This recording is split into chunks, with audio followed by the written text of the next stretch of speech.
পাকিস্তানের গিলগিত বালতিস্তানের দুর্গম এক গ্রাম থেকে উঠে আসা শিশু ব্লগার মোহাম্মদ সিরাজ ও তার বোন মুস্কান। তাদের গল্প কেবল ইউটিউব এর সাফল্যের নয়, বরং সামাজিক পরিবর্তনের এক অনন্য উদাহরণ। গ্রামকে ঘিরে থাকা পাহাড়, প্রকৃতি আর মানুষের সরল জীবন দেখিয়ে তারা জয় করেছে লাখো হৃদয়। কিন্তু জনপ্রিয়তা আর আয়ের অর্থ শুধু নিজেদের জন্য নয়, তারা ভেবেছে গ্রামের ভবিষ্যতের জন্য। জরাজীর্ণ স্কুলের দুর্দশা বদলাতে সিরাজ মুস্কান হাত বাড়িয়েছে উন্নয়নের পথে। যেখানে এক সময় খোলা আকাশের নিচে জুতো আর ইউনিফর্ম ছাড়া পড়াশোনা করত শিশুরা, আজ সেখানে দাঁড়িয়ে আছে আধুনিক স্কুল ভবন।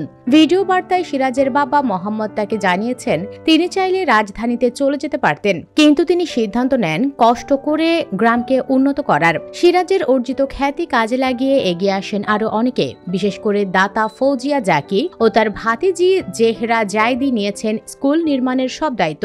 ১.৫ বছরের পরিশ্রমে গড়ে উঠেছে আধুনিক জাকিয়া একাডেমি। আছে মানসম্মত শ্রেণীকক্ষ, ক্যান্টিন, কম্পিউটার ল্যাব, খেলাধুলার মাঠ ও নিরাপদ পরিবেশ। সাম্প্রতিক এক ভিডিওতে সিরাজ বার্তা দিয়েছেন, যে কাজই করুন নিয়ত পরিষ্কার রাখুন আর অন্যদের জন্য কিছুটা হলেও ভালো কিছু করে যান।